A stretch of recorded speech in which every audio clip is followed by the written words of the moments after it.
Hello everyone, কেমন আছো সবাই? আশা করি সবাই খুব ভালো আছো আর আমিও খুব ভালো আছি। তো ভিডিওর টাইটেল দেখে তোমরা নিশ্চয়ই বুঝতে পারছো যে আজকের ভিডিও কি হতে চলেছে। হ্যাঁ, আজকের ভিডিও হচ্ছে খিচুড়ি। শীতকালের সবজি দিয়ে আজকের আমি নিরামিষ খিচুড়ি তৈরি করব, আর সঙ্গে রয়েছে বেগুন ভাজা আর ডিম ভাজা। চলো তাহলে আমি শুরু করি। খিচুড়ি রান্নার জন্য একটা বড় হাঁড়ি বসিয়ে জল গরম করে তার উপরে দিয়ে দিচ্ছি আমি চাল দিয়ে তারপরে আমি দিয়ে দিচ্ছি ঘিটা আমি পুরোটা জলের মধ্যে মিক্স করে দেব। তারপরে ভাত হওয়ার জন্য ভাতে ঢাকনা দিয়ে দিচ্ছি। এখন চলো আমি সবজিগুলো সব তাড়াতাড়ি ভেজে নিই। সবজি ভাজার জন্য কড়াইতে আমি পরিমাপ মতো তেল দিয়ে দিচ্ছি, আর ফার্স্ট আমি ভাজবো ফুলকপিতে লবণ হলুদ দিয়ে ফুলকপিটা সামান্য সেদ্ধ হয়ে এলে দিয়ে দেবো আমি কুমড়ো আর ফুলকপিটা ভালোভাবে আমি ভেজে নেব। খুব একটা বেশি না ভাজলেও আমি সামান্য লাল লাল করে ভেজে নেব। চলো আমি ফুলকপি আর কুমড়োটা ভেজে নিই। ভাজার জন্য আমি একটা ঢাকনা দিয়ে দিয়েছি। ঢাকনা খুলতেই দেখো 50% ফুলকপি আর কুমড়ো ভাজা হয়ে গেছে। এভাবেই হলে হয়ে যাবে। চলো এবার আমি তুলে নিই। ফুলকপি আর কুমড়োটা খুব ভালোভাবে ভাজা হয়েছে। তুলে একটা থালায় রেখে দিচ্ছি। তারপরে গাজর আর মটরশুঁটিটা ভেজে নেব।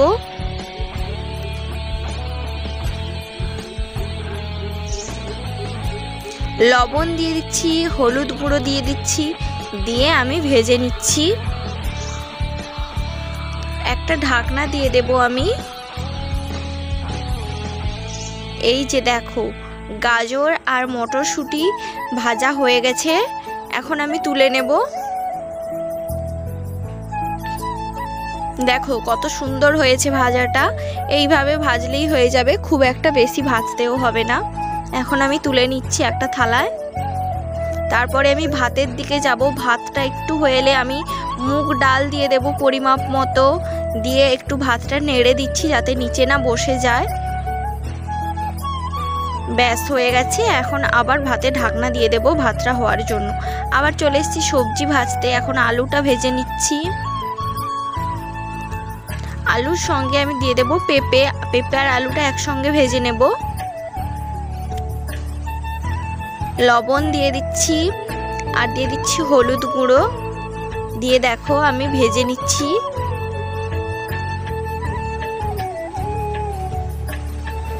আলু আর পেঁপে আমি ভেজে নিচ্ছি।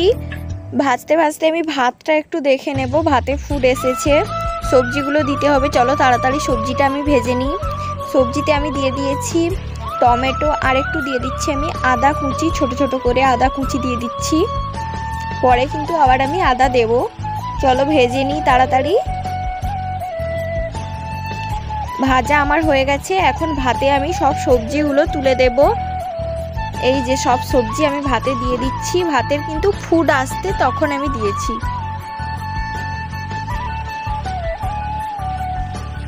একটু নেড়ে দিচ্ছি ভাতে।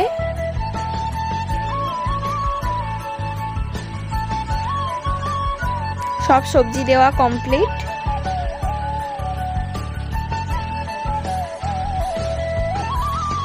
এখন চলো আবার একটু ঢাকনা দিয়ে নিই, আর একটু হয়ে যাক, সবজি সেদ্ধ হয়ে যাক। ওপর থেকে আমি লবণ ছড়িয়ে দিচ্ছি।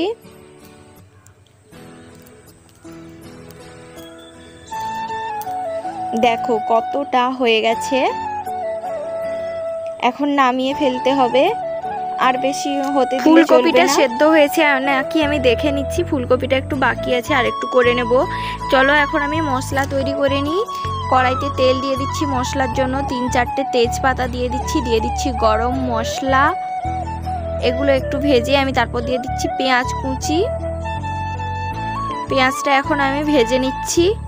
পেঁয়াজ ভাজা হলে আমি দিয়ে দেব আদা রসুনের বাটা। আদা রসুন বাটা দিয়ে আদা রসুনটাও একটু ভেজে নিচ্ছি যাতে ওর কাঁচা গন্ধটা চলে যায়। দিয়ে দিচ্ছি 3-4টে শুকনো লঙ্কা। তোমরা চাইলে একটু বেশিও দিতে পারো। এখন আমি খিচুড়ির হাঁড়িতে দিয়ে দেব মশলাটা। দেখো খিচুড়িটা কত সুন্দর হয়েছে, আর কালারও একটা খুব ভালো এসছে। মশলাটা আমি দিয়ে দিয়েছি খিচুড়িতে। এবার একটু মিক্সড করে নেব সব কিছু দিয়ে আমি ঢাকনা লাগিয়ে রেখে দেব। তারপরে আমি বেগুন ভাজা শুরু করব। বেগুনে লবণ, হলুদ গুঁড়ো, লঙ্কা গুঁড়ো মাখিয়ে নিচ্ছি। তারপর কড়াইতে তেল দিয়ে দিচ্ছি এক এক করে। এবার সব বেগুনগুলো কড়াইতে দিয়ে দেব।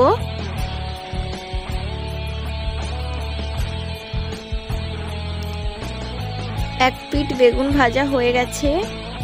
এবার দেখো আমি উল্টে নিচ্ছি, একটু লাল হয়ে গেছে। সব বেগুন আমি উল্টে নেব। দেখো হয়ে গেছে বেগুন ভাজা, এখন আমি তুলে নিচ্ছি। দেখো সব বেগুনগুলো লাল লাল করে ভেজে নিয়েছি। আমার খিচুড়ি রান্না কমপ্লিট, প্লেটে সাজিয়ে নিয়েছি। ভিডিওটি কেমন লাগলো অবশ্যই জানিও। ভালো লাগলে like, comment, share and subscribe করে দিও। দেখা হচ্ছে নেক্সট কোনো ভিডিওতে। বাই।